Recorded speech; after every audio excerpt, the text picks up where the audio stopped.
Okay, we're all welcome to this Zoom webinar organized by the Honorable Justice Innocent Umezilike Foundation. Once again, I want to wish us a happy International Women's Day. We are special, and we are not just we are and this year's theme is embrace equity. We are unique, we are beautiful, we are talented, we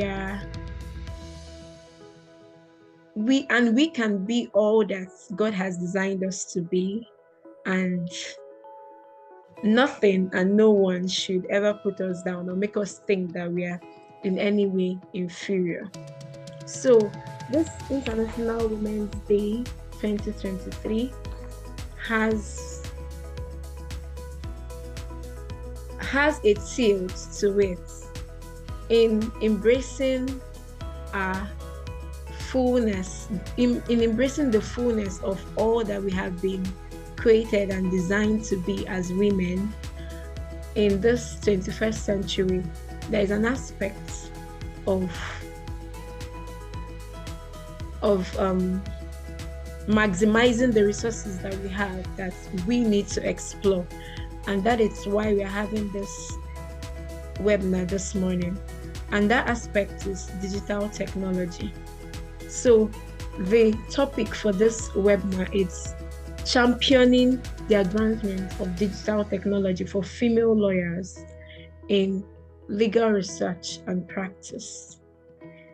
That's why Honorable Justice Innocent Umezilike Foundation deemed it fit to have this for lawyers, particularly female lawyers, though it's not limited to female lawyers, but because it's International Women's Day, that's why it's as though we are particular about lawyers. So once again, I welcome us, and for some of us that might be asking who or what is Honorable Justice Innocent Umezilike Foundation all about, I will just do a brief introduction about the foundation to let us know who we are and what we do. Then I would introduce our awesome panelists, and we can get into the discussion as we listen. If you have any question, note it down, as there'll be room to address those questions. So I'm going to be sharing my screen now as I talk about the foundation in brief. Honorable Justice Innocent Umezilike Foundation. It's an international non-governmental organization formed to honor the legacy of. Can we all hear me? Yes, we can. Okay. It was formed to honor the legacy of Honorable Justice Innocent Umezilike, who at the time of his death was an acclaimed professor of land and property law. He authored over 25 books and served as the Chief Judge of Enugu State, clinching the longest serving Chief Judge in southern Nigeria. The foundation delivers its mission through the promotion of excellent legal education, research, and charity initiatives.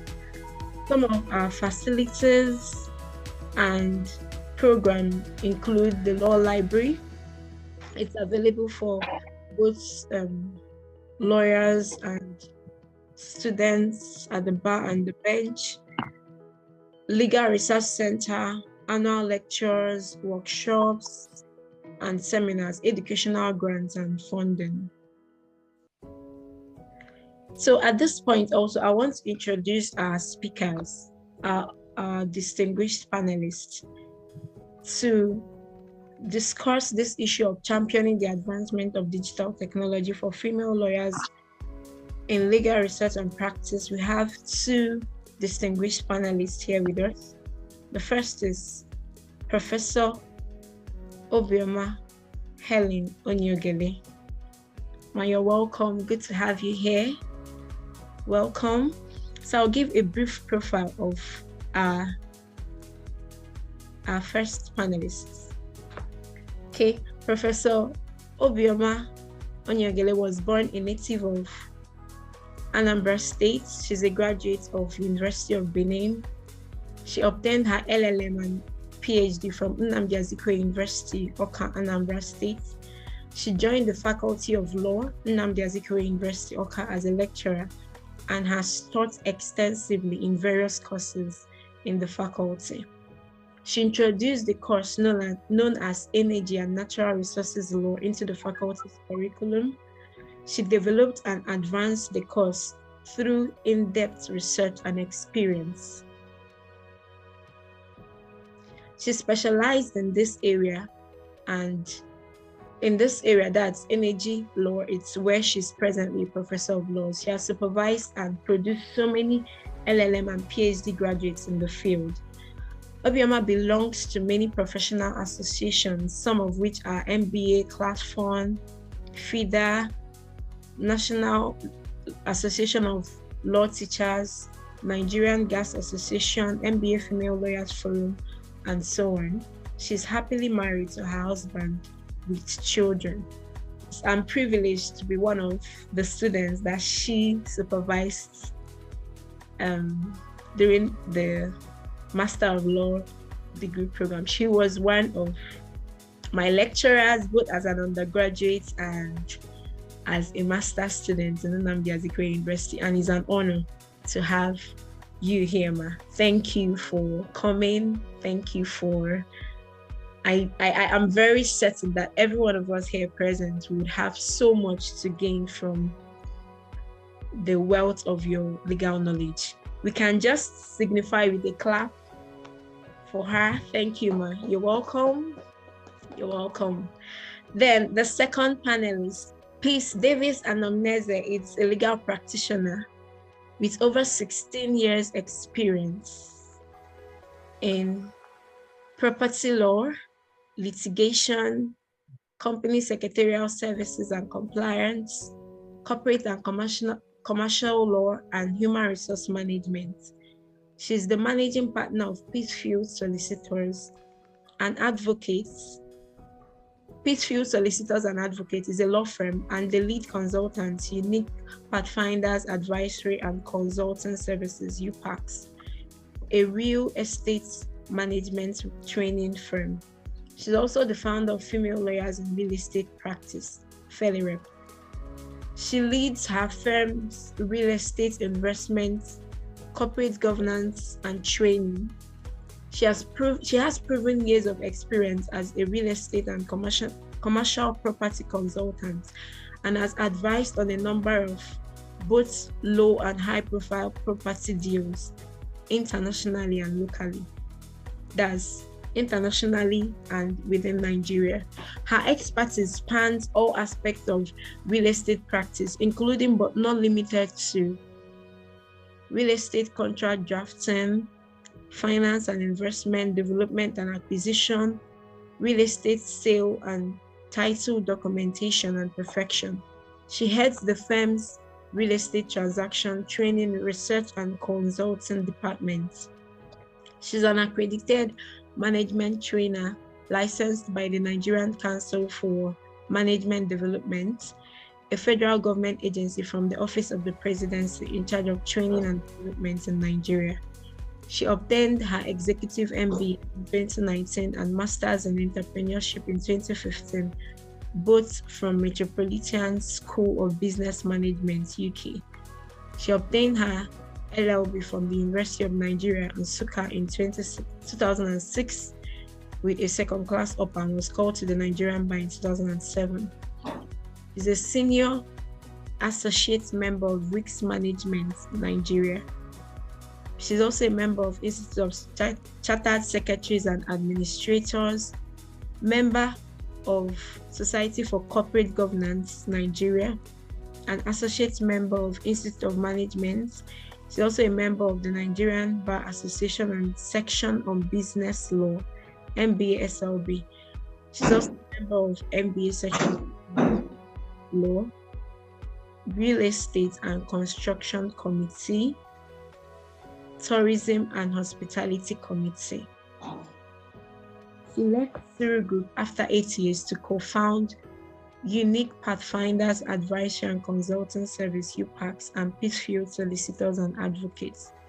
She's the founder of the popular network Female Lawyers in Real Estate Practice FELIREP, a group that was awarded winner of Pan-African International Award of Excellence in the category of Africa's Most Outstanding Professional NGO in the year 2021 and 2022. She has sat on different boards of private and public companies.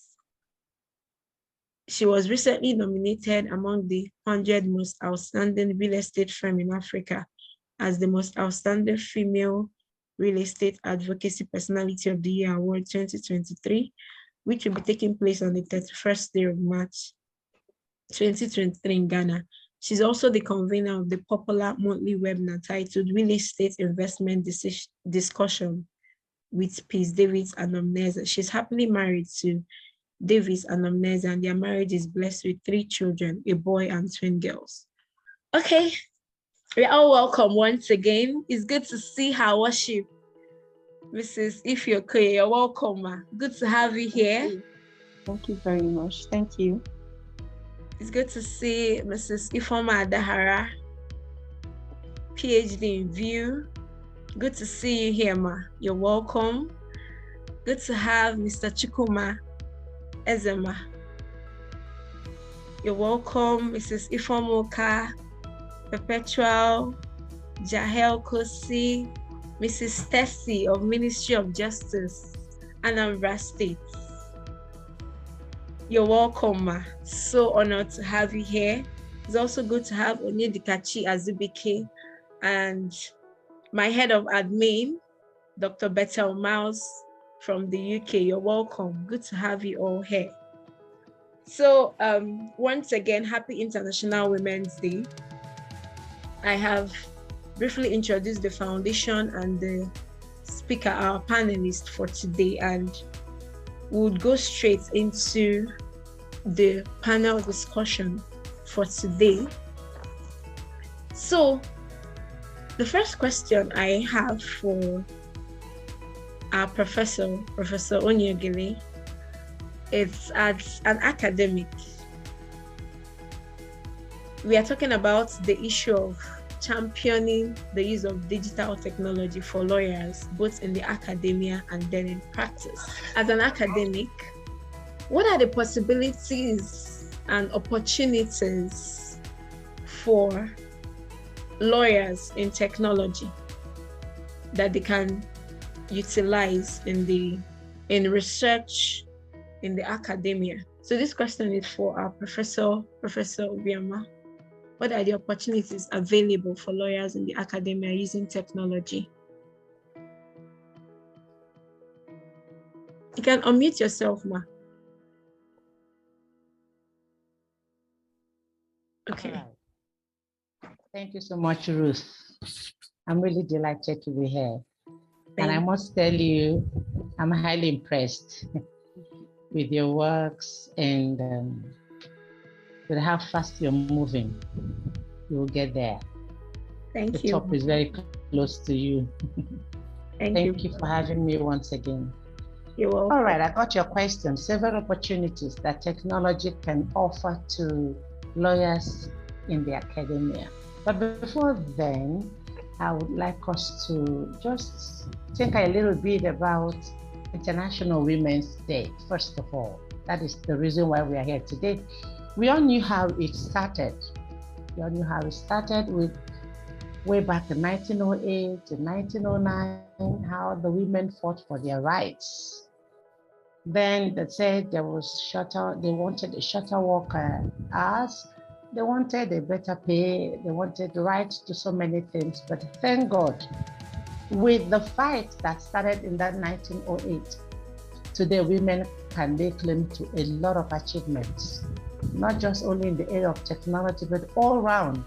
Only that we need to do more. Just like you said, the theme for today says #embrace equality. And looking at the topic too for this year, it says digital. And if you look at the way they wrote it, they said digit or. In other words, everybody must come in, all inclusive, including the women.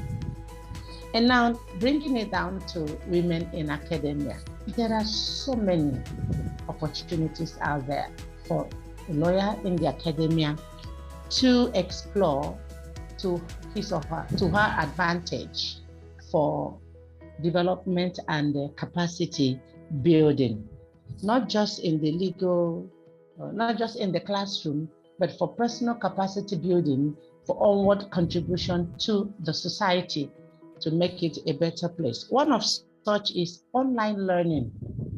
Online learning is very important. It's very good for a lawyer.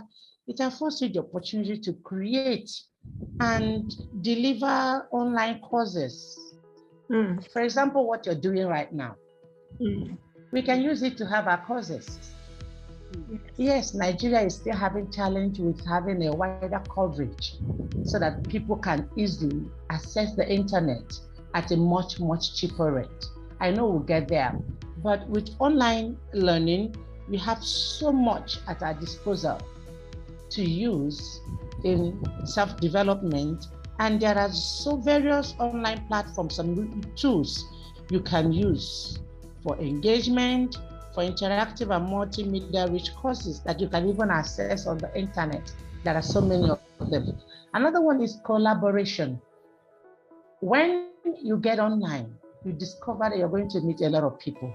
I know collaborative work gives it a much richer outlook, more in-depth and more extensive, yes, in your research work. So collaboration is one of the ways that technology can help us as professionals in our field. And you know, with online collaboration, location wherever you are, distance is not a problem.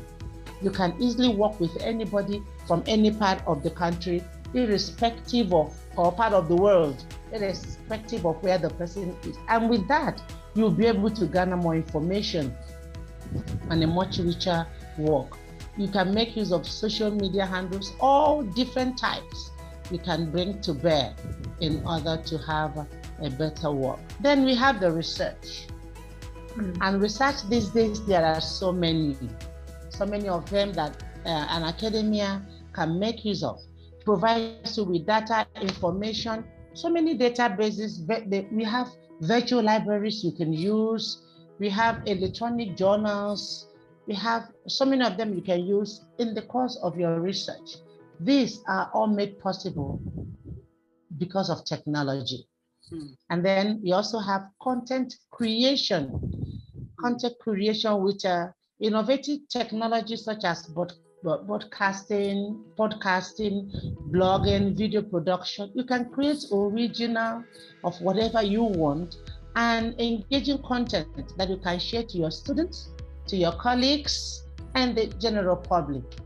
So technology has played a very vital key role in advancing our work, both as students and as lecturers in the academy. And now finally, you have the personalization. Technology enables you for such works.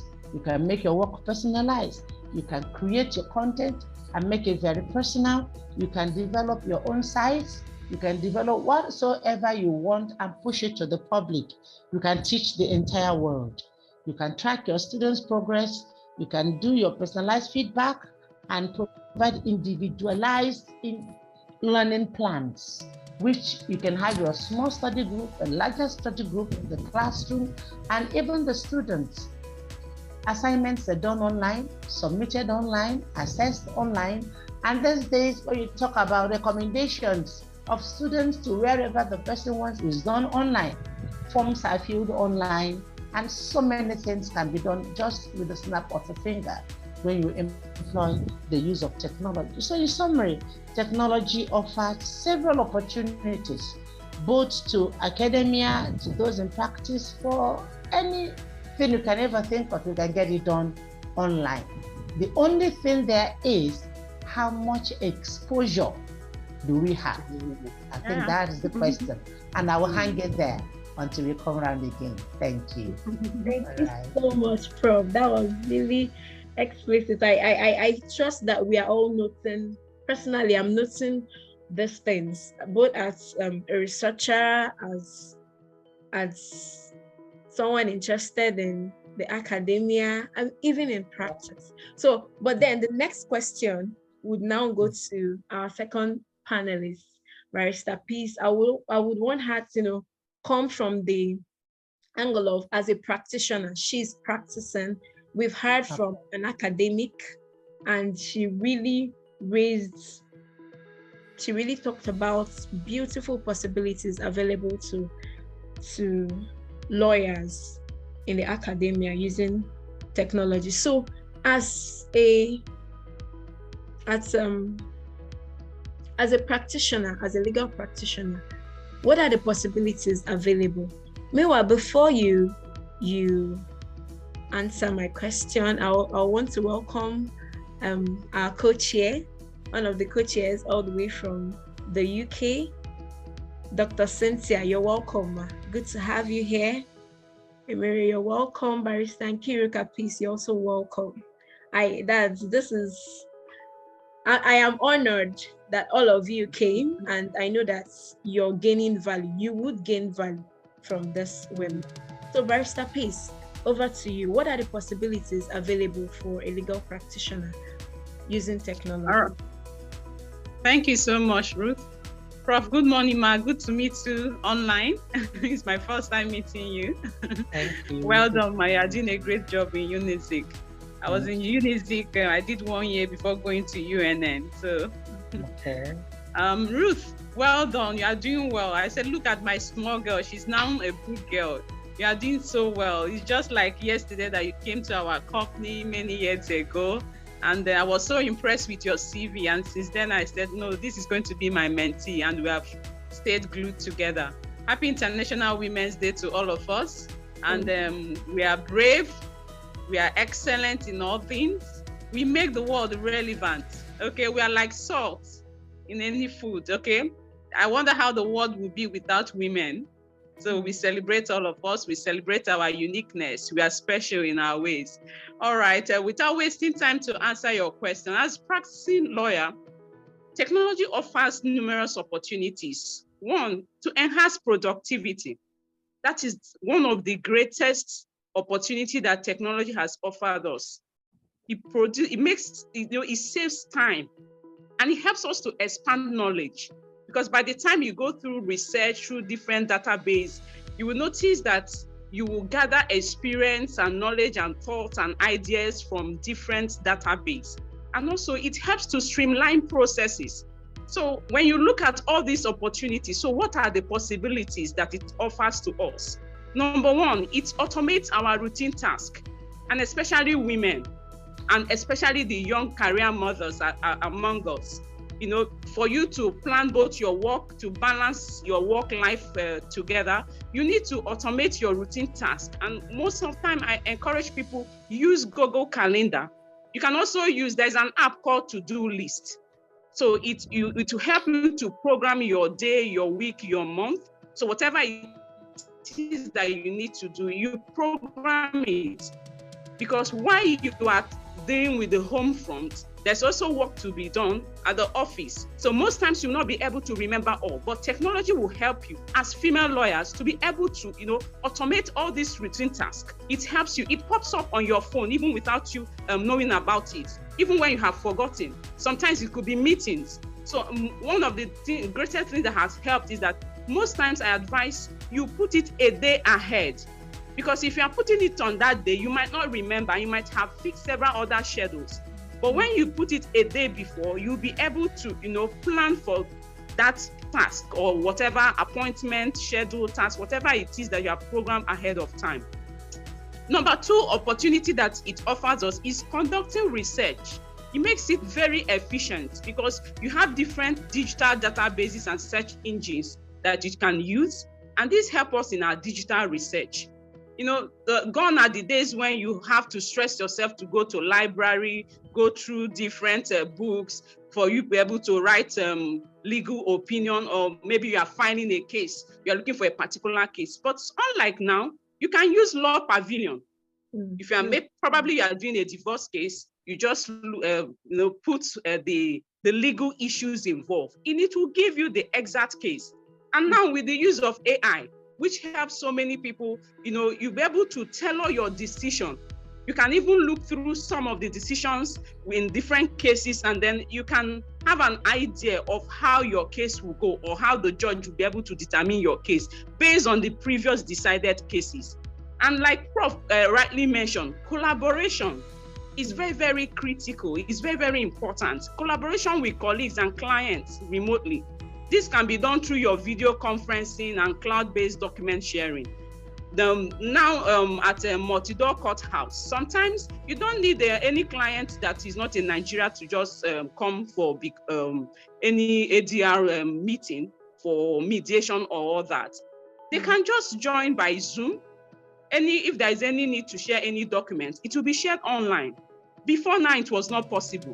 You need to book flights, you need to wait for your client to arrive, and before anything can start. But you see that technology has made this to be seamlessly easy for anyone to, from the comfort of your home, just like we are doing now. We are having a video conferencing, we can see ourselves, we can hear ourselves. If there is need to share any document, you can share it on the screen and everybody will see it. And also a cloud-based document sharing also, it helps for us to be able to, make our work very easy. And another thing is utilizing our data analytics and artificial intelligence to gain insight and improve our decision making. Recently, I think in November 2022, HJIUF came online. And by February, just last month, they reviewed it, and now whatever it is. And one thing I like about the HJIUF is the promptness it uses to answer questions.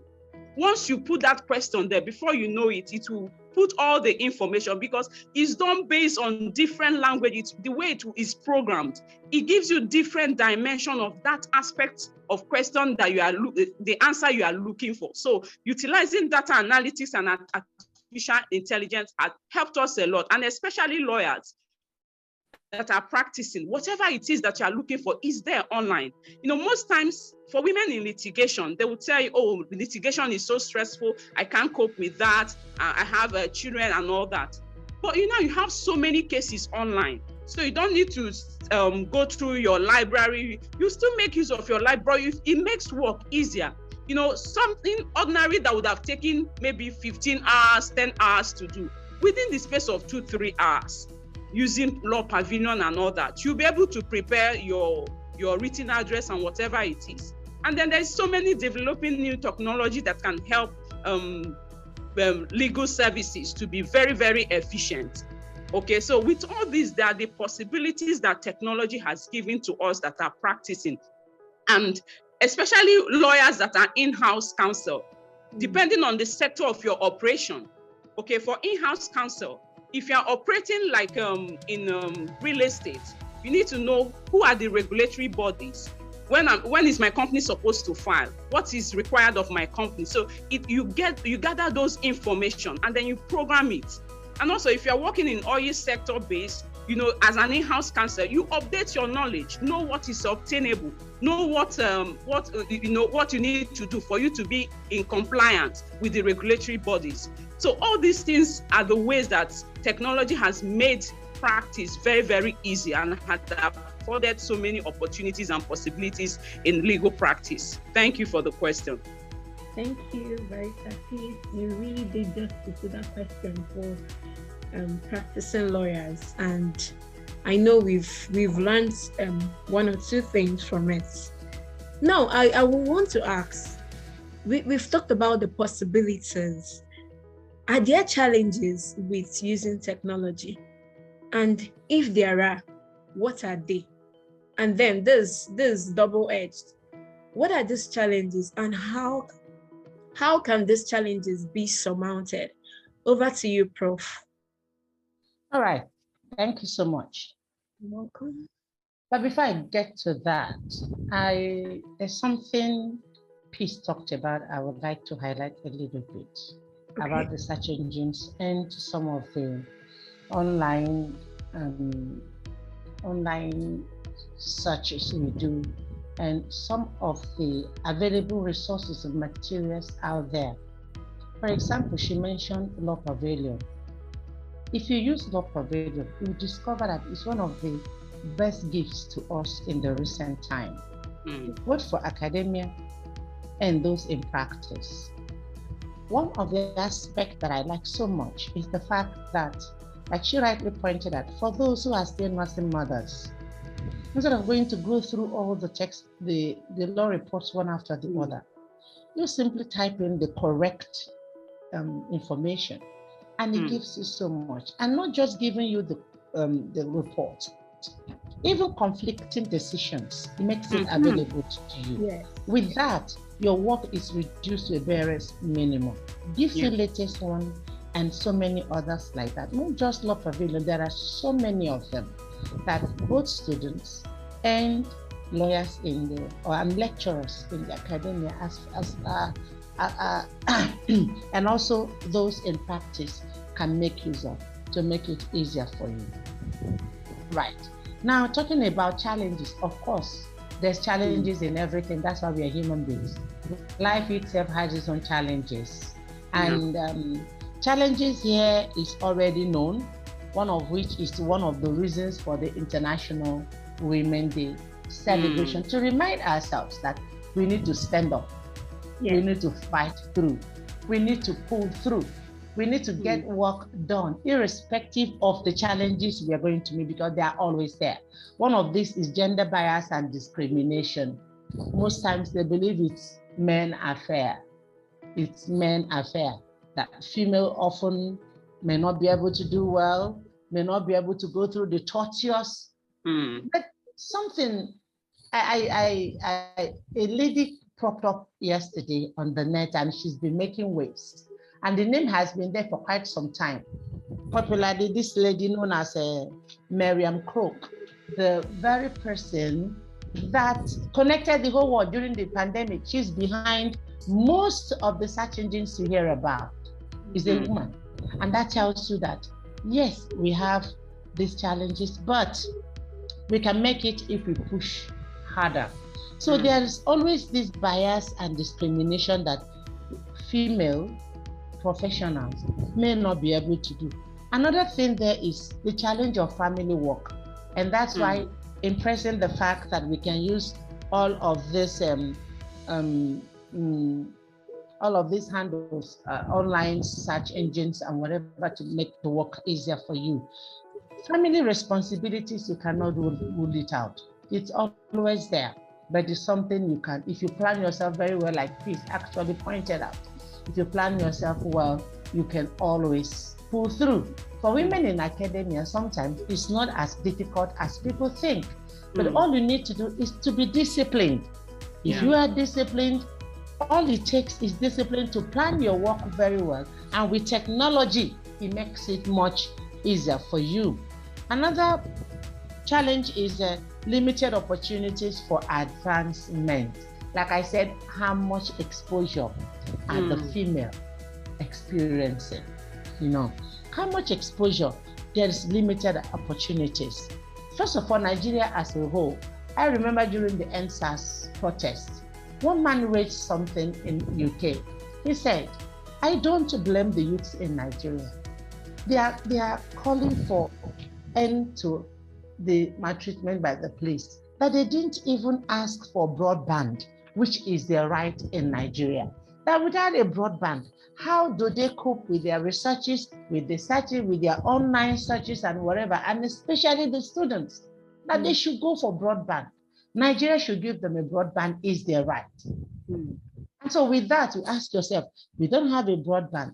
When you are in the office, if you don't know it, you don't know it, you're sidelined. If you get into an office and you're not technologically savvy, or you're not exposed in that area, it's a disadvantage. And the painful thing is that nobody's going to stick out his or her neck to spend money and time on you to teach you. So you go get it yourself.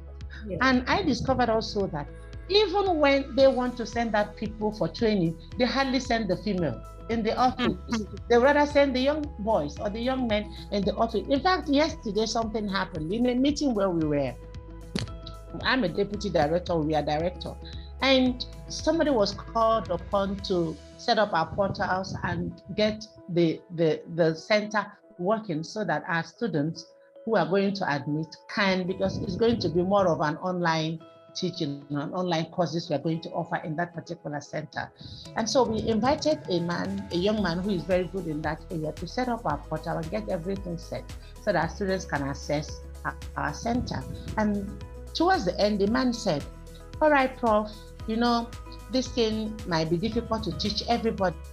Why not send those two young boys at the back, send them for training, we'll train them and equip them so that they will come back and run the center digitally the way you want it. So when he left, I turned around and asked the lady who is the secretary of the center. I said, did you hear what he said? He said, you're going to send the two young boys at the back. So the lady said, yes, I heard him. Don't mind him. He will tell me to write a recommendation that the two young men be sent when there are about 3 other girls in the center. Why can't they include the girls? You see, that's what they do. They don't want us to, they were just talking and we started laughing. We said International Women's Day is loading. You see, so the young man have said it and it sunk into them very well. Nobody thought about the fact that the 2 young girls can also be added to the training team that should go for the training. And if she didn't raise it or I didn't raise it, and it will just go like that. And the 2 young girls will just come and fold their hands and wait for the boys to go for the training and came back. So at the end of the day, we agreed. The 4 of them should go, 2 boys, 2 girls should go for the training. And so whatever is the university should put the bill, let them go for the training and be exposed. And that has been happening.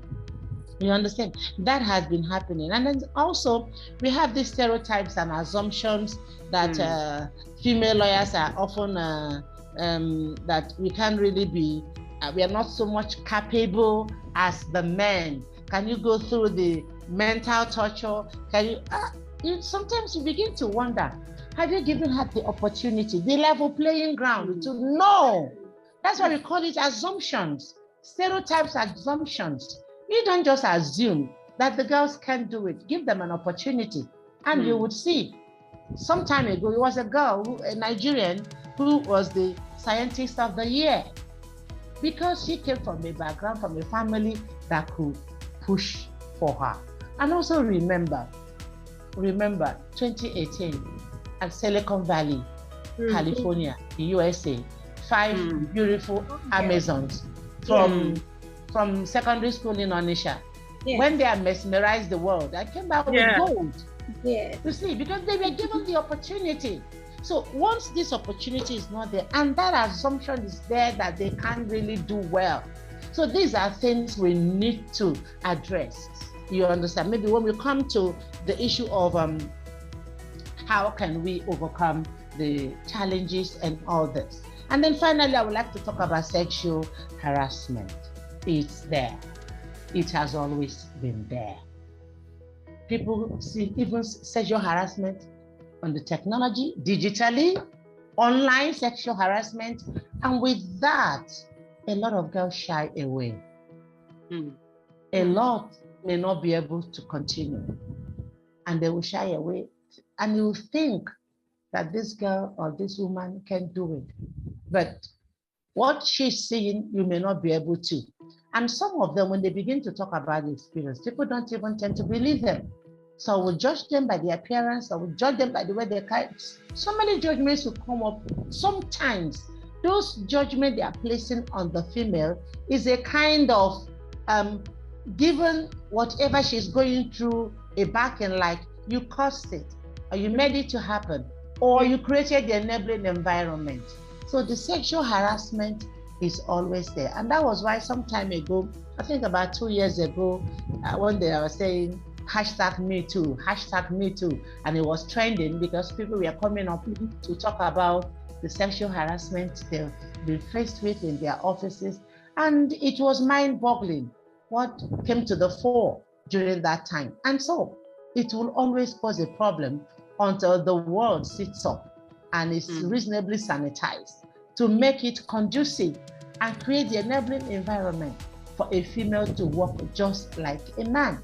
Probably that's why we are still wearing wig and gown, so that when you wear the gown and cover up, and then nobody would be able to pick out the male and the female. That was what one of the judges is of blessed memory. Now he told me then, he said, Obioma, you see big earrings, don't wear it to court, don't wear big hair, don't wear your beautiful makeup and whatever, and then make sure your gown is long, cover yourself, so that when we are looking at you from there, we'll not be able to determine sometimes the boy and the girl. You like red lipstick? I said, yes, I like red lipstick. He said, please don't wear your left red lipstick to the court, because it can disrupt or distract the male folk there. You see, so there are so many rules, out there for the female. Do this, don't do this. And my question is, can't the rules also be set for the men? I said, exactly.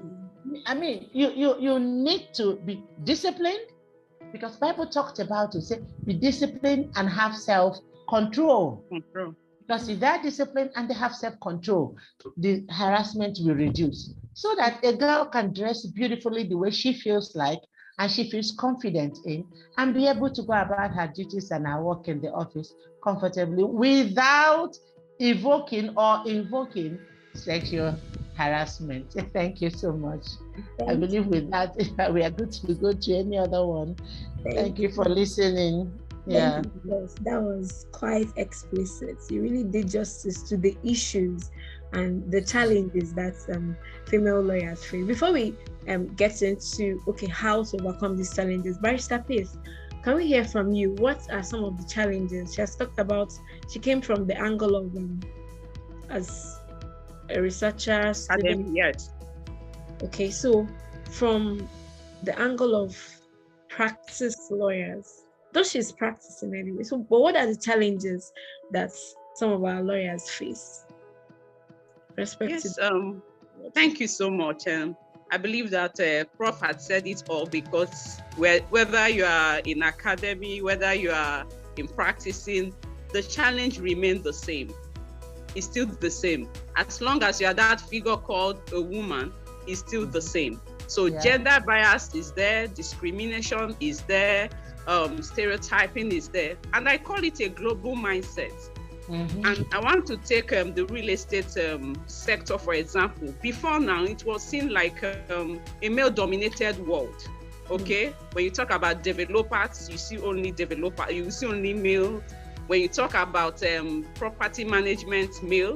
When you talk about brokerage, estate management. So it's recently that women are trying to, come into the space. Okay, so it was a big challenge because of that global mindset. And like I will always address in any platform, or in fact, in my recent book that's yet to be published, Women in Real Estate Sector, Challenges, Opportunities, and then Way Forward. It's coming out by the grace of God, end of this month. I talked about these challenges, gender bias, because it's a field that I've worked for years. A legal brief will come. Simply because you are a woman. They said, I don't think that this woman will be able to handle it. Simply because I'm a woman. And then they want to give it to a male partner. The same sector, the same practice. Simply because you are a woman. And then you see, I remember one day one woman called me and said that she wants to introduce me to her husband. But her challenge is that her husband prefers male lawyers to handle their plaza. You see that. I said, why would he think like that? So, but it's not new. It's not new to us. This is what we face, because it's a mindset. People have been made to believe that the male can do it better than the women. But most times it seems as if we are also accepting that mindset. You see many women shying away from those responsibilities. They don't want to get involved, or they feel that it's multitasking. So they don't get involved with it. But it shouldn't be so. So if we need to change it, it needs to start with that global mindset. It needs to change. When you talk about real estate, sometimes you go for real estate meetings, and when you look around, you notice that just few women are in the meeting. Other participants are just male. Why? Because it's seen that these are male-dominated sector. And so you see how many developers do we have in Lagos that are female? Most of them are male, okay? Because it's a mindset right from school. When you look, if you go through estate management, most times you see very few women there. Most of them are male. When you go to IT sectors, most of these departments, because I'm in management training, sometimes I enter the class and sometimes I'll tell them I want to run away because I'm afraid. I'm only seeing men, only men, that you can't see any woman, okay? So, but it's a mindset, just like a prof said. They will approve, like I deal with federal government parastatals a lot. They will approve the training, but only very few will be sent, and those few that will be sent will be male. Why? It shouldn't be so. So they will tell you, they don't feel that they'll be able to handle the task, you know. It's all assumption. It's all assumption. And then secondly, another challenge is unequal pay. Because of that mindset, it now affects the payment, because they believe that if it's a man that we employ, the man will be able to do it better. He will have more time, will be able to take up different tasks, you know, be able to manage so many things, but it should not be so. So that unequal pay affects women. And then thirdly, another challenge is lack of representation in leadership positions. Because the prof also said it. Because if you don't have the expertise, how will you be represented? How will you occupy the position? But once there is that lack of representation in the leadership position, is going to affect the women. And the most challenging part that we have is the difficult in balancing work and family responsibilities, which have challenged so many women in this space. Okay, so that's why you see most times when a woman gets married and then they say the person is pregnant, before you know it, she will drop out of career, you know, because she won't be able to manage the baby, you know, you won't be able to, you know, there's so many family responsibilities. So the woman will have to, you know, balance both together before she will get back to work. So these are the challenges that female lawyers face in practice. And another thing is lack of mentorship. Most women don't have access to mentorship. Who will mentor them? Someone who have been in that space to tell them this is how it can be done, for them to do it this way. And some don't even have the interest in going through mentorship programs or even to have a mentor in that field. Okay, so lack of mentorship is also one of the challenges that women face in practice. So, but I believe that the time will come to how we can surmount all these challenges. We'll be able to put all those together. Thank you so much. Thank you, Barrister Pace. That was also very insightful. You know, there's something that you said that also Prof touched it too. You know, when she gave that instance about what happened in a directorate that she's part of the leadership, where the IT guy preferred to train other men, that's the two men at the back. So I was now wondering, what if that directorate doesn't have a leader that is female? What if that directorate did not have Prof? You know, Barrister Peace also talked about the lack of representation. That shows that we as women too, we should not we should not be defined by the stereotype. Let's go against the norm. Now Prof now did something. She had to request that the females also be included in the training. That's because she's in a leadership position. She was able to make that decision. She was able to speak out. So for all of us here, let's also learn to, against the stereotype. There are already so much stereotypes. Against the stereotype, let's go out and still show up. If someone said, and I found it funny, but I so picked that up. So there is no seat at the table for you. Go there and create your seat. So with this, we will now go into what are the ways we can overcome these challenges. We've outlined them. So Prof, what are some of the ways we can overcome these barriers? Thank you very much. One of the major ways is networking, number one. I mentioned it first because if women in legal practice or in the academia begins to go out of their comfort zone to attend conferences, organizations, professional organizations, joining professional organizations, and then they will begin to network with other women. That way they will build a more balanced professional career. For example, we have FIDA. We also have Female Forum, NBA, Nigerian Bar Association Female Forum. When you join such organizations or associations, from there you begin to see mentors. From there you can get to network and get into somebody who can mentor you. Even if you don't work with the person one-on-one, you don't need to know me personally for you to be my mentee and for me to be your mentor. From a distance, I can just pick something in you that I need.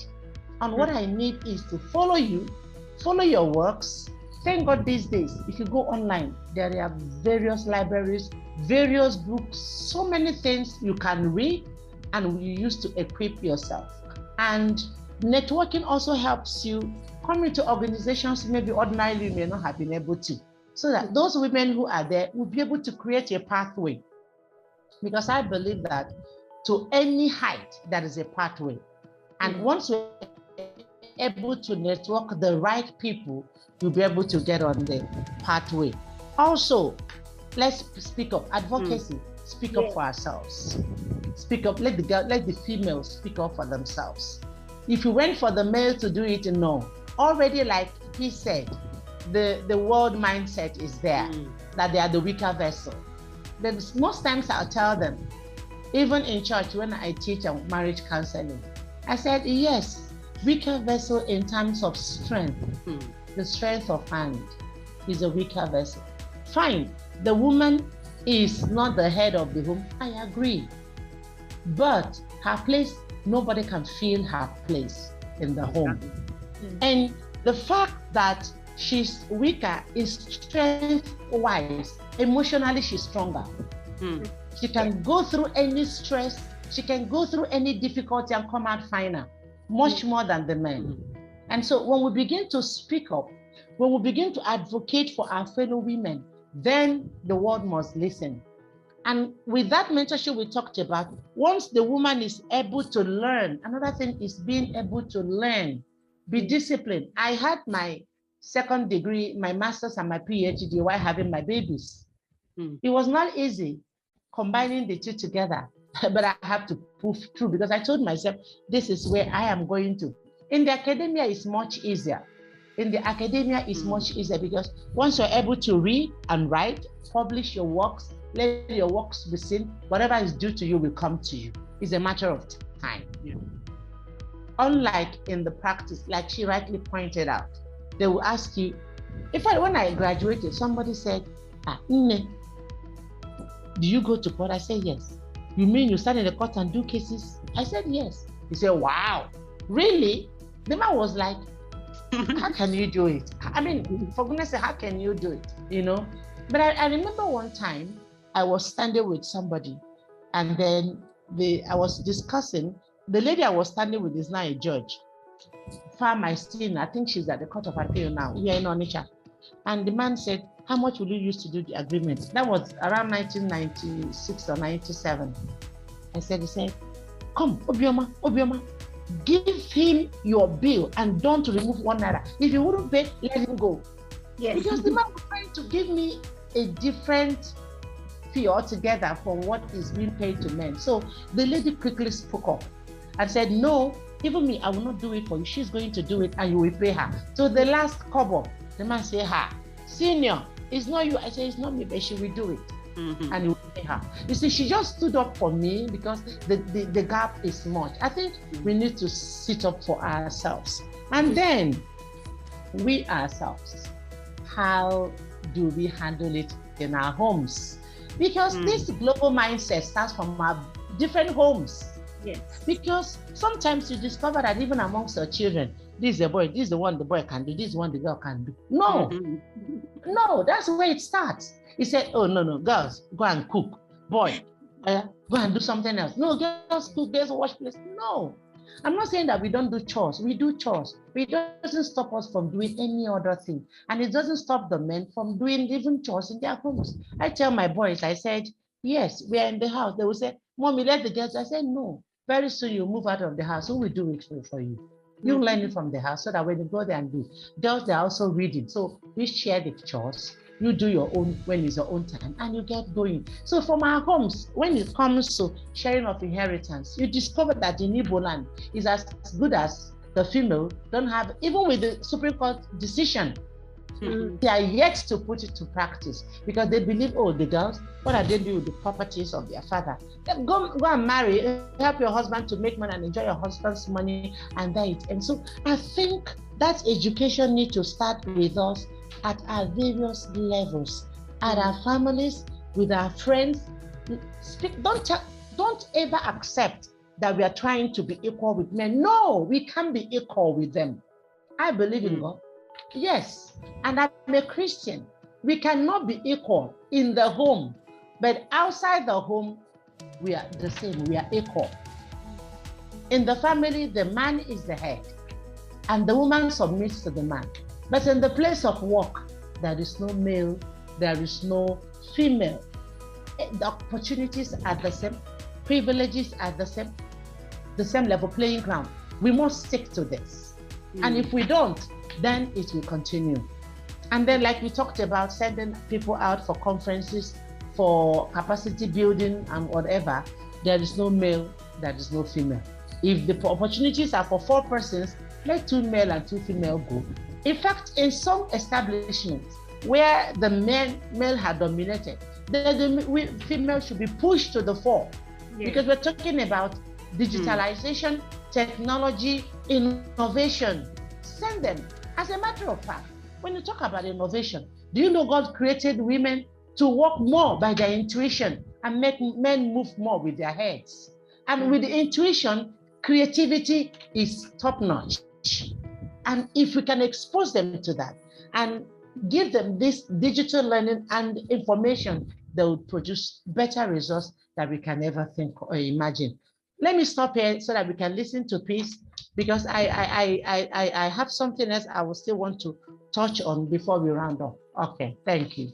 Thank you, Prof. Thank you, Prof. So over to you, Barrister Peace. What are some of the ways of overcoming this challenge? Thank you so much. I'll pick it up from where Prof stopped. Building a strong professional network. And if you're bringing it down to practice, what area of which of the sector are you practicing? Okay, so if it's real estate, do they have professional bodies there? If it's oil and gas, do they have professional bodies there? IP, do they have professional? So you need to join these professional bodies. It will help you to grow your knowledge. It will even help you to specialize and create a niche. You now have an understanding of the market trends, because when we started female lawyers in real estate practice, initially, I remember the first day, my husband asked me, because he's also a lawyer, he asked me, why the name female lawyers? Doesn't look like as if it's segregation, you're trying to segregate the men from practice. Well, there are also other lawyers who are not female, who are also in practice. But when I sat down to think about the vision, I wanted to create a platform where that mindset will be changed. I wanted to create a platform where the knowledge in the industry, so that we can enhance the knowledge, people will understand the market trends. Lawyers will be able to advise based on the market trends, because so many things have changed. Look at our Land Use Act. The provisions of the Land Use Act cannot match up with the present realities today. So something needs to be urgently done about our Land Use Act. Okay, so when you are advising a client, it's no longer about what we're taught in the university. It's about what is in the market. Sure. It's about different trends. Before now, when we're in school, there was nothing like PropTech, property technology. But now when you are into real estate practice, you have an understanding about PropTech. You have about the tokenization, that even if our land registry today decide not to work, tokenization will work. You can still trace ownership of properties. But if you are in this field and you don't know it, you don't even know, maybe a client approach you, you don't even have an understanding, and you're not even using data to know how to advise clients, especially for commercial investment, But when you join professional network, you'll be able to understand the trends in the market. So you as a lawyer in real estate practice or whatever sector, you'll be able to advise based on the trend. So, and one of the things I advise lawyers, don't just think like a lawyer, think like a business person. There is the business aspect of the law. So you need to understand it, because if you're just telling your client, the law says this, the law says, how will the business move forward based on the market trends? So it's when you join professional networks like this, you'll be able to have an idea, share and tap from resources of other members. Because sometimes when during our KSS knowledge sharing section every week in our platform, so I look at the knowledge, the resources, the people that we have, the things that they know. Some things that you don't even know is obtainable. There's some kind of transactions that they have handled in the past.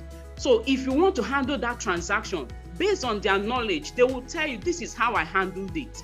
This is the way it is done.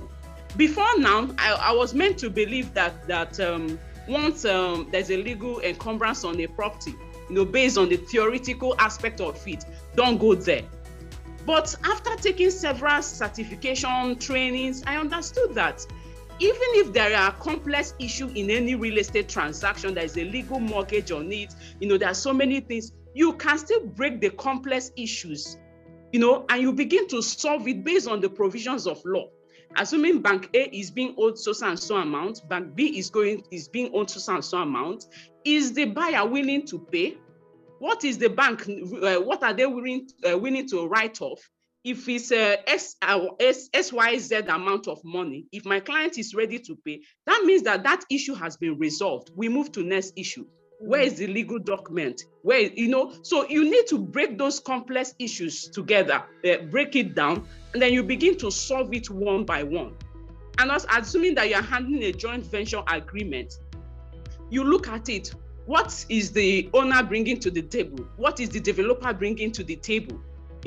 So you see that everybody that is involved in JV agreement, you are bringing it's like putting your equity. This is what I have. I am putting it forward.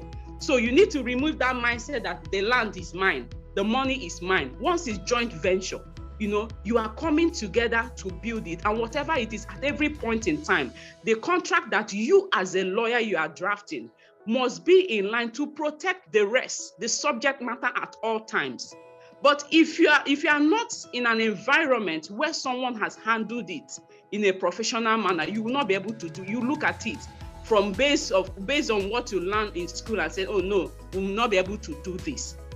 But having a strong professional networking helps. Everybody comes up with different ideas, their expertise, things they have done in the past and all that.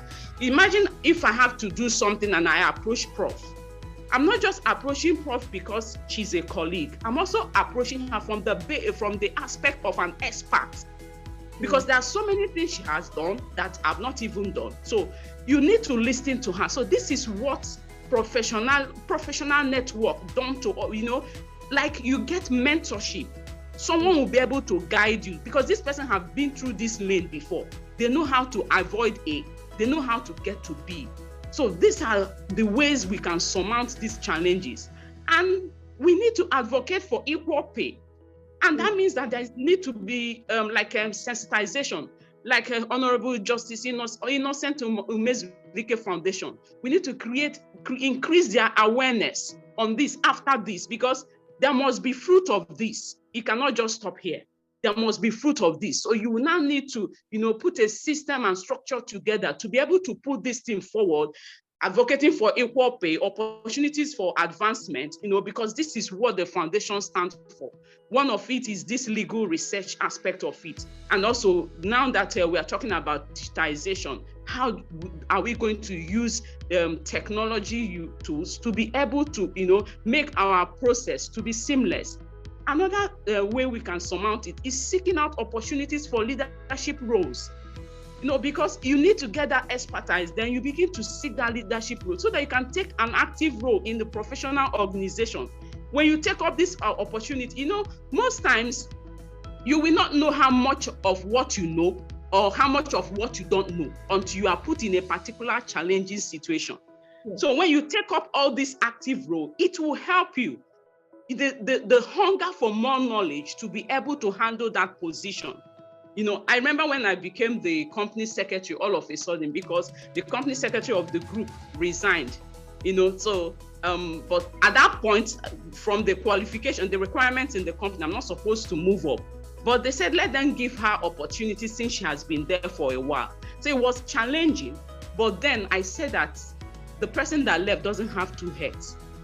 What I did was I have to, start going through the ways she has been going through about it, her letters, the processes, because our company is not just a real estate. It had like sister companies and subsidiaries. Some are into banking, some are into hospitality. So different aspects of business. I have to get knowledge, what is the law regarding this operation, regarding hospitality, regarding banking and all that. What are the requirements, the compliance issues? I have to deal with that. When do we expect NDIC, CBN? I have to learn it to the point that one of the things I achieved in that company was to draft the director's manual before I left, which ordinarily, if you tell me that I will do it, I won't be able. But, I found myself in a challenging position and I have to gather knowledge. I have to ask questions from senior colleagues to be able to do that. So seeking out opportunities for leadership position and also taking active roles. And fourthly, I want to say you need to engage yourself in self-care to manage stress. The women, they know how to manage everybody at home and all that, but to take care of your own self, you need to be alive to work.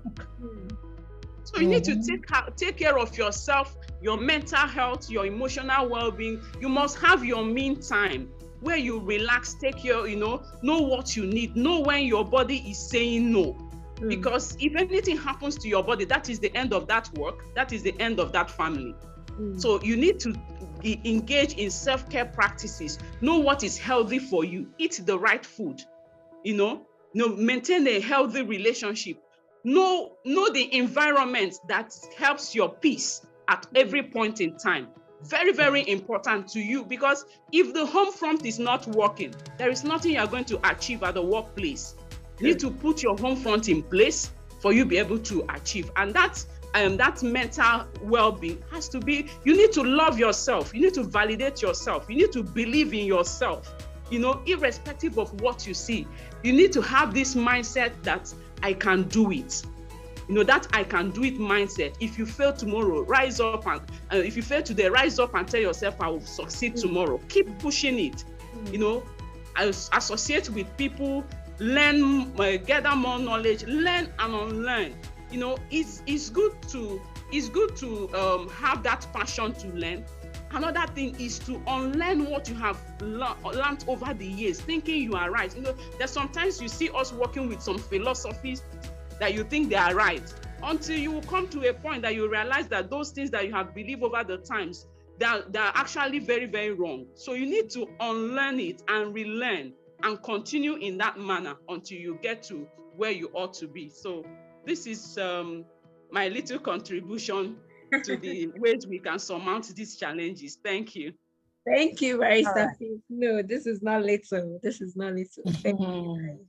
We've so gained from a wealth of knowledge. Prof, so you talked about having some more things to share. And before, as you share that, I would also want you to, what further suggestions do you have for us here concerning this, maximizing technology?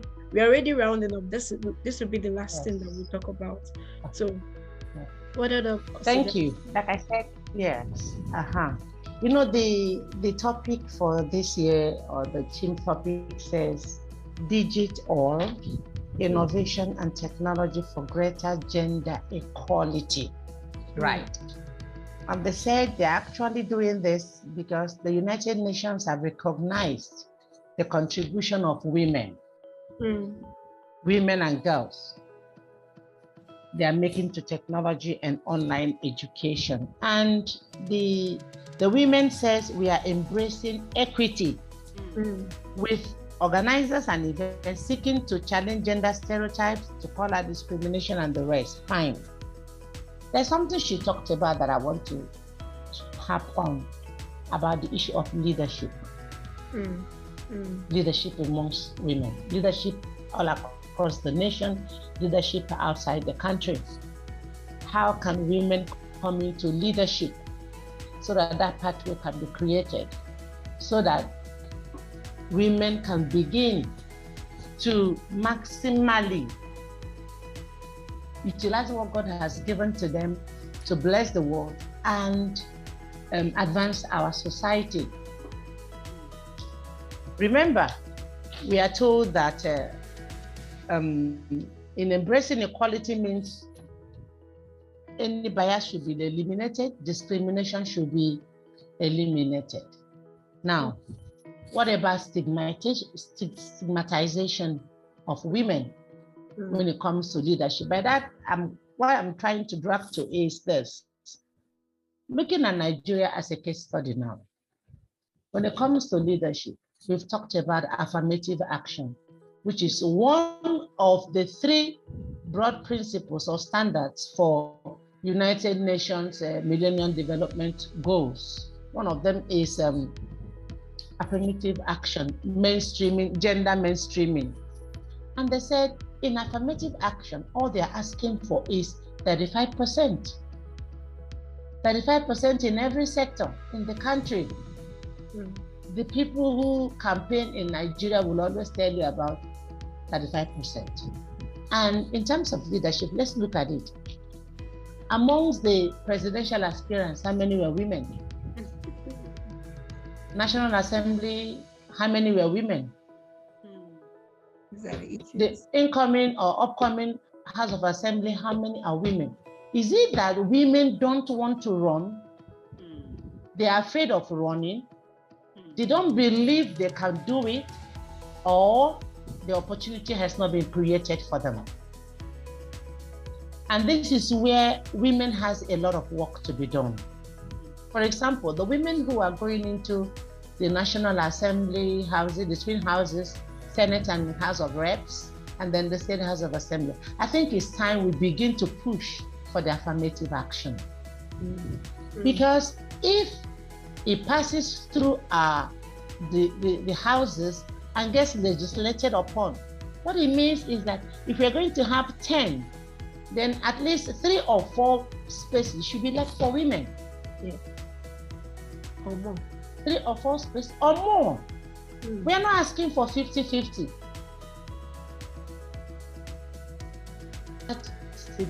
That mental or global mental mindset, like Chris talked about. But another major challenge to this is the stigmatization, negative stigmatization of women.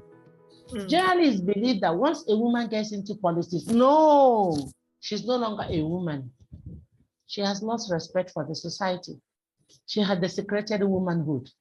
She's a call person. She's a call girl, a call woman. She's not a respectable woman. She's this, so many names. In fact, there was some time, one of the 4 front burner women in Nigeria I respect and I love so much. But let me mention her name. Mrs. Obi Ezekwesili. She was speaking one day and I was enjoying her. One man came in and said, this woman, she wants to rule Nigeria. Where is her husband? What is she doing? I turned to the man and said, she's married. See where the husband is. The husband is this. The husband is that. They are in the church. See the name of the man happens to be. See the name of the church. She has children. She has family members. She has mother-in-law. She has sisters-in-law. She's taking care of her family. I finished that man that day. I felt so. In fact, after that day, my respect for the man dropped so much. I said, how can you view somebody you don't even know at all? You stigmatize her as a woman who can't rule a home, that she's challenging men. But if we can get affirmative action of 40% or 35%, many more women will come in. It will now be a contest amongst women, not the women and the men. Are you understanding me? Not the women and the men anymore in the race. We have 10 spaces for women, therefore 10 women must occupy the 10 spaces. And so if the 10 women, 100 women are coming out, they know they are competing amongst themselves. And that's why I have thumbed up for these women that we are able to scale through, like Professor Obio Robu, my friend and my colleague at Nnamdi Azikiwe University. When she was doing her campaign all over the place, I said, Obi, well done. Yes, stand in for us. Just keep moving. We are praying for you. You would win. And I'm happy she won. So in terms of leadership, there is a lot to be done. And once that is conquered, and I think it's worse in the developing countries, especially in a country like Nigeria, where we have a lot of religious sentiment that is a clog in the wheel of our development, all around, affecting every sector. Affecting every sector. That way we can be able to push through. And once that is done, then we can now say, like we said today, embrace equality. Equality in every sector. Let's embrace equality. And amongst ourselves, let's also embrace equality. Equality by pushing the information, pushing the teaching, pushing the mentoring, pushing for collective responsibility of the things that matter to us and that matter to the society. And that way the discrimination can be reduced.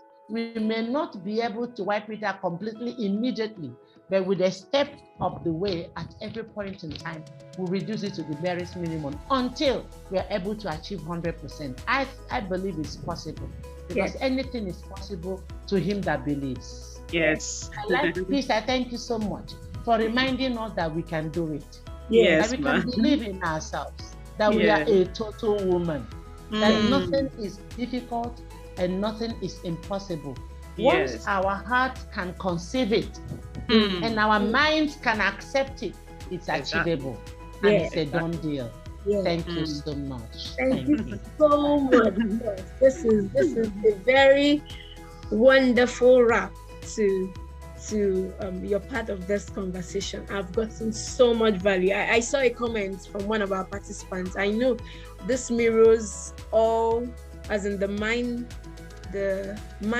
of every other participant. She said, this is quite enlightening. Thank you, Prof. Ogele and Barrister Peace. And this is so true. As in, my book has been so filled, noting down things, noting down very key points on this issue that I believe and I hope beyond even this place, we are going to implement. I can also see from our London office, the head of administration, she's also saying, thank you so much, Professor Onyi, and then Barrister Peace. Is really amazing and insightful. So Barrister Peace, before we finally put a wrap to this, what further suggestions what else would you want to let us know concerning this?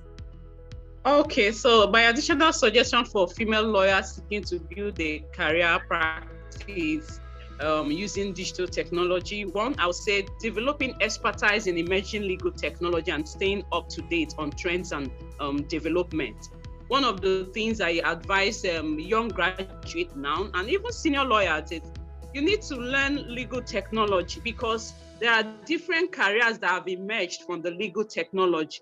We have the legal engineers. This using your legal knowledge and the technology knowledge to merge it together to solve a client's problem. So we need to move out from the norm, the things that we need to know. It's no longer about litigation. In fact, I can assure you that any lawyer that just wants to strictly practice litigation will soon be left out. The law has moved in diverse ways. There is so vast operations that you can now measure in and also become an expert.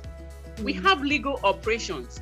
So in a law firm, you need someone who is an expert, who understands how the operations are done in a law firm, and use legal technology because there's so many softwares that law firms can now use. So you'll be able to automate the process, and the legal operation has to do with the billings, clients, client management, file management, and all that. Then you need also to have the knowledge of data management. Data is key.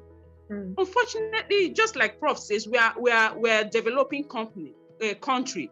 You know, that data for most of this AI that has been developed and this legal technology to be able to work well and work in Nigeria, we need data. I remember, I think sometime last year, my client wanted to buy a property, because one of the things that I've been able to, achieve with female lawyers in real estate practice was to enlighten lawyers about due diligence. You know, before now, you would think that due diligence is just about going to the lands registry and conducting search. If you do it this way, especially in this our Lagos, it will not work. You can't mitigate risk in that area.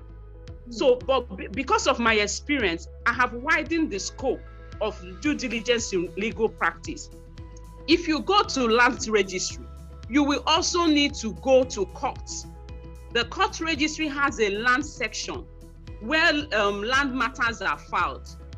So for a place like Lagos, you need to search the property, either with the address or with the registration number on the C of O, to be able to know if there is any litigation pending on the property. Because one of the greatest things that has happened to Nigerians investor is buying a property that is pending litigation, pending a hearing in court. Please spend this. Because most times, if the information is not scanned in the lands registry, there is no way you will know. The lands registry will tell you that the property is good to go, but it's only in court that you're able to find out whether it's okay. And that also borders to the use of technology in our land registry. Because if we have all our titles, everything scanned in the system, tracing transaction from the root of title to all the subsequent transaction, we won't be having this issue. Because in other parts of the country, they're already, from the comfort of your home, you can search on any property you want to buy, which is still a challenge in Nigeria. Then if you are buying from a company, you need to check at the CAC whether the property has been used for mortgage, any form of debenture or not. Okay, because sometimes a company will be selling, you won't even know that there is a registered mortgage on it or a debenture on it. And if you don't know, that's how you're going to, waste that funds. And also, if it's a bare land that nothing has been done, you need to go to Surveyor General's office. Surveyor General's office is going to give you the master plan of that location, whether government intends to do anything in future with it.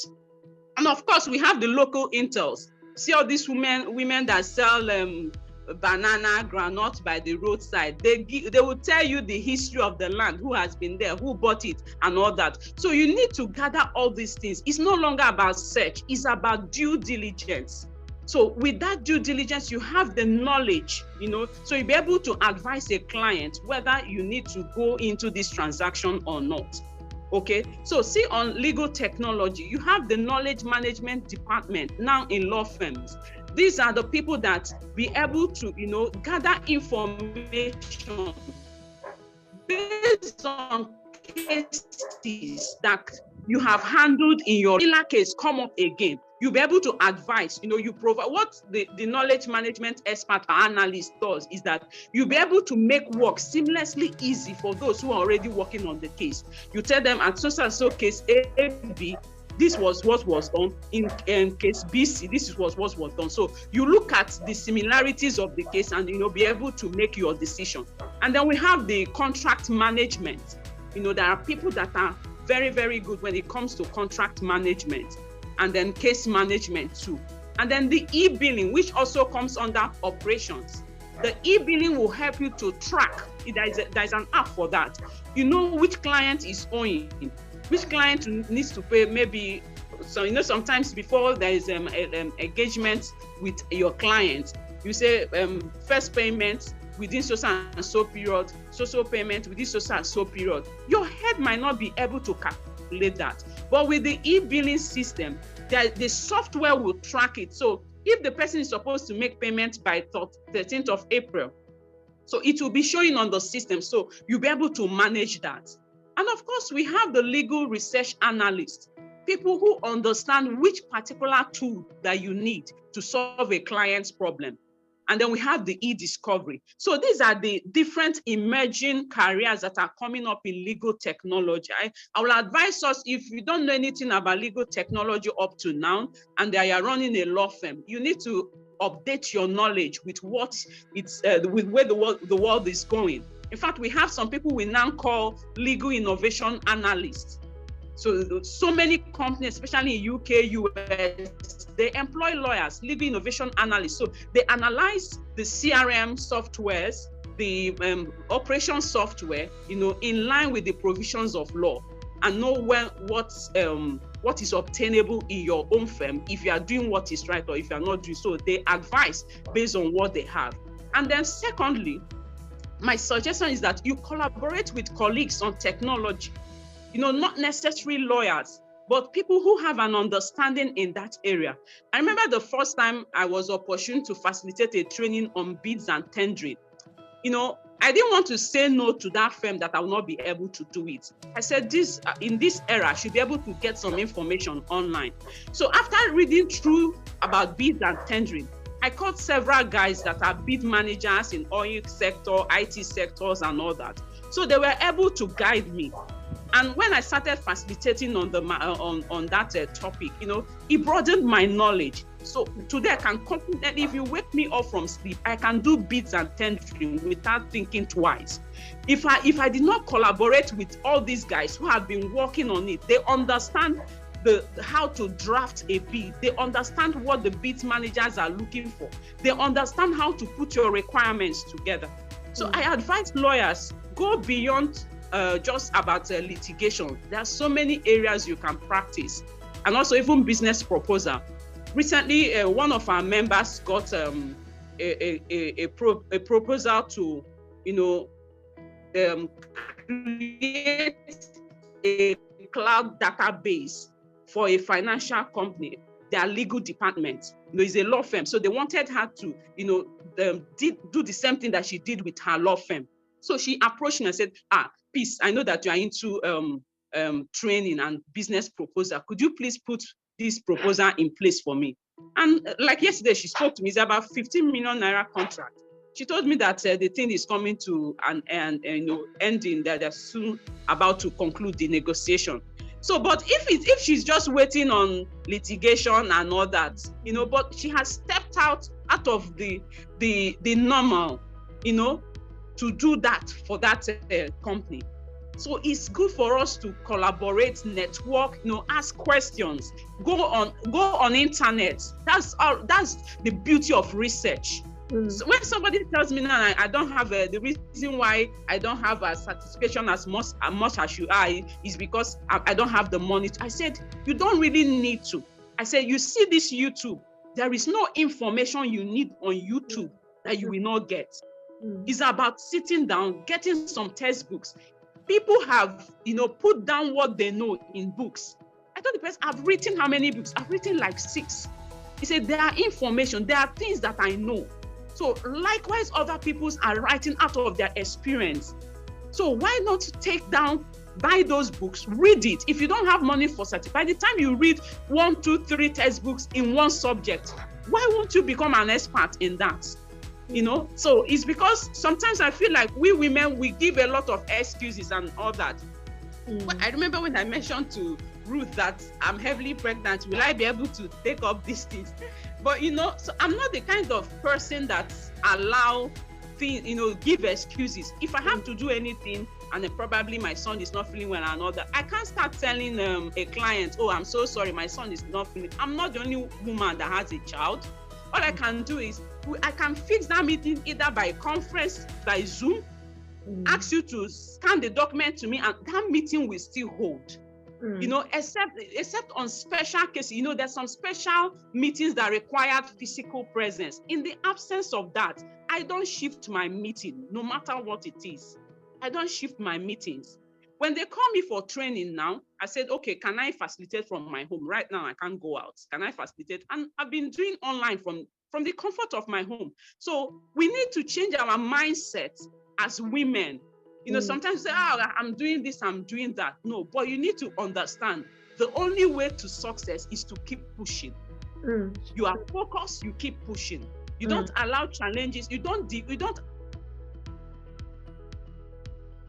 by, you know, making a way, creating a table for yourself, even when there is no table, is very, very important. Yes. Another way I would suggest is we need to participate in online communities and forums to connect with other professionals and learn. I belong to Open Property Africa. In fact, the first time I was celebrated in Africa was based on that platform, you know, and we are in an app. We're using an app called Slack. In that app, you will see real estate agents, you see developers. So if they post information about real estate agents, you that are in legal department, you won't see it. So lawyers can also use that Slack, you know. So you have different clients created in that community. It is a community, is an app with community. So you can create ABC company, CD company, EYZ company, and all that. Any information, document relating to them, you post it there. You might not necessarily need an email. You give them access so that when they open that Slack app, they'll be able to access any document. If you have filed anything for them, they'll be able to access it. In fact, technology has made life so easy for me. I can't remember the last time I went to work. Everything I do it from the comfort of the home. So we need to update our knowledge, know what is obtainable, and we need to build an online portfolio, website, showcase our skills and expertise. I called a speaker for one of our programs and I asked her that I want to post it on LinkedIn, that she should please help me with her LinkedIn profile. She told me she's not on LinkedIn. I said, excuse me, with all these things that you know. She said she's not on LinkedIn. I said, no. You need to be on LinkedIn. The world needs to know about you. I said, these are the places where all those CEOs that your physical letters cannot get to, they will see it there. They are always online. There's if there's some people that have been pursuing, if I'm not able to get them, I will write a content, create a content, tag their names there. I know they have seen it. There's so many people I've connected to on real estate. The heavy players in Nigeria is through LinkedIn. So gone are the days of we need to build our online presence. Let's know who you are. Let's showcase what you know. So many people have contacted. There sometimes I'll open my profile. I said, so company checked on you. So company checked on your profile. So company checked on your profile. They are looking for something. When I got a call that I'll be awarded by 31st of this month in Ghana, I'm like, how do people know about all these little things that you do? But it's about the power of visibility. The power of visibility. We are like, the technology has made the world like a global village. We look as if we are far, but yet we are closer to each other more than you can even imagine. The world is seeing what you are doing. Keep doing it. Keep doing it. I remember the day that the Lagos State government sent me a letter to come and speak at their conference. It has to do with visibility. But if I'm keeping quiet, if I'm not talking, nobody will see me. So you, as lawyers, need to step out from the box. That area you have chosen, let people know you for it. Don't confuse people with so many things. Like, there's no way you will call my name. People will not say real estate, management consultant.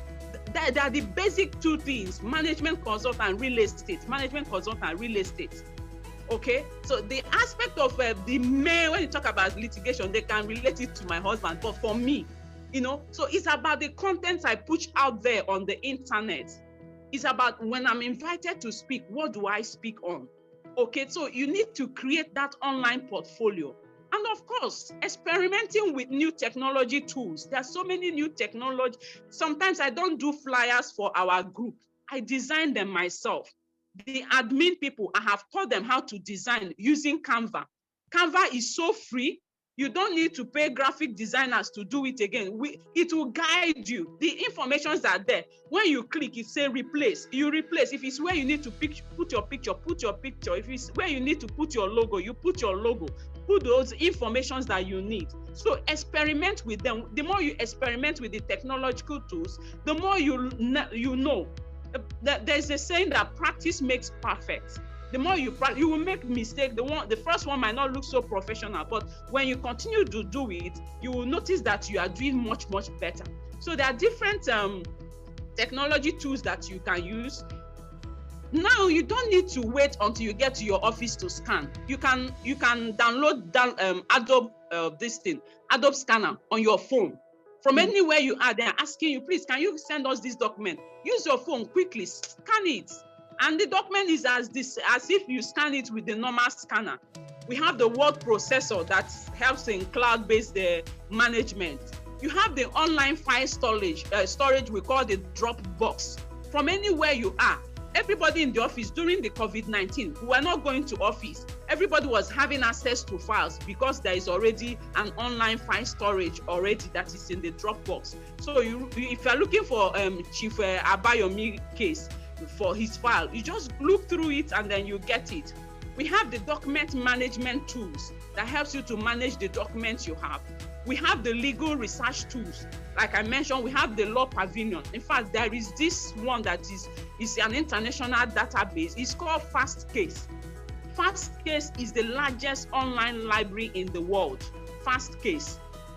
Because any information it will give you the decided case, how it's decided, the dissent, So when you look through using your own case, you will know how to channel your thoughts when you are doing your own written address. And of course, our CAMA 2022 that was reviewed, now you can, e-signature is not acceptable. You don't need to go to office or for your client to fly and take another available flight to come and sign documents. It's now, you can do that. And even our new CAMA now has recognized the virtual board meetings. So as a lawyer, you need to take into consideration that if they say that Chief Opeyepo traveled, the fact that Chief Opeyepo traveled does not mean that the board meeting will not hold. Let him connect online from where he is. Because virtual meetings are now considered to be legal now. Okay, so we have legal CRM software, we have the Clios software, and video conferencing software. You can use it, have meeting at any point in time. You don't necessarily, in fact, that's why most lawyers, you will no longer have an excuse and say, I don't have an office. That's why I'm not practicing. No. If you need to meet a client, generate a Zoom link, give it to them, meet with them, discuss with them, let them send the document. You are working. If for any reason that it becomes so, let them know, tell them you are operating a virtual office. COVID-19 has made it not to be something that is it's non-common. It's before now, if you say you're operating a virtual office, people will be like, but now people operate virtual office. And of course, we have some mobile apps, the Feedly, the Lawyers and Law Firm app, the HJIUF. I've mentioned that HJIUF, you need to try it. It's so efficient. The information, the information there looks as if you are talking to a physical person. Before you finish typing, they will provide you, but you just need to subscribe. I think it's 4,000 naira per week or so. And then you have a way of clients paying online. If you can make your consultation online. Because some people would like to poke you, use your knowledge for free, especially family members, relatives. Lawyer, please, there's one document, it's not much, just 2 pages. Can you help me review? Okay, please send me an email, so and so. When they send the email, put the online consultation fee there. By the time they click on it, that's how you know people that are serious. So you don't have people calling you up and down. So professionalize your work with technology. You have the clients portals. Like I mentioned, it's Slack. Put all their information there, it helps. And then there's what we call the client intake and CRM. Client intake and CRM is what processes and gives you data about the new client. You have to gather all the information you need about them. So that app helps you to gather all the information, their date of birth, and because these are the way you connect to them. Imagine when is your client's birthday, we are calling from Honorable Justice Innocent Mosbike Foundation. We just want to appreciate your, the person will be, but how did you know? It's from the information you gathered from the beginning. So it has a way of handling our relationship these days. Technology has made things so easy. So I want to encourage lawyers, don't just sit at the comfort of your home saying, Nigeria is hard, and there's so many things you can do. If it's legal engineer, legal operations, just measure on one. Do in-depth research about it. Know what it is. When you know, you start sharing your information. It's when you start sharing, the first 3 months, it will be as if nothing is happening, but people are reading. They are taking note of it until they'll start inviting you for events. Before you know it, they will start, engaging your services. So I encourage young lawyers, please step out from no, it's no longer about, I'm limited, I can't do, no, you can. There's a lady in Cross River that closed like, I think, 15 billion deal. She doesn't have an office. She's not even up to 6 years, but she's constantly on LinkedIn, sharing information. So that one, please know the market trends about it, know the technology about it, know if there's new law, new policies, know everything so that you know how to address your client. Even if that's the only one that you know, but the one that you know it very, very well and become an expert in it. Thank you so much for this opportunity. I apologize. It looks like I took our time. No, thank you. Thank you. I noted a number of things, and I'm so glad that though some persons are no longer here, his worship is no longer here, but I'm happy with respect to the spread in the attendance. We have academics here, that's people in the academia. We have heads of law firms. We have those in government offices. Okay, she's no longer here. Okay, she's still here. Barrister Mrs. Tessie from Ministry of Justice. She's a senior. She's in the leadership and management there, Ministry of Justice, Anambra State. I'm happy. I know that we have gained a lot, and I can also see a student here. So it is such that both upcoming lawyers, the bar, the bench, the academia, they would have a lot to gain. Thank you so much to our distinguished panelists. Thank you for not restraining and sharing in depth from the wealth of your knowledge. Thank you, Professor Onyogele. Thank you. I'm honored to have you here. Thank you, Barrister Peace.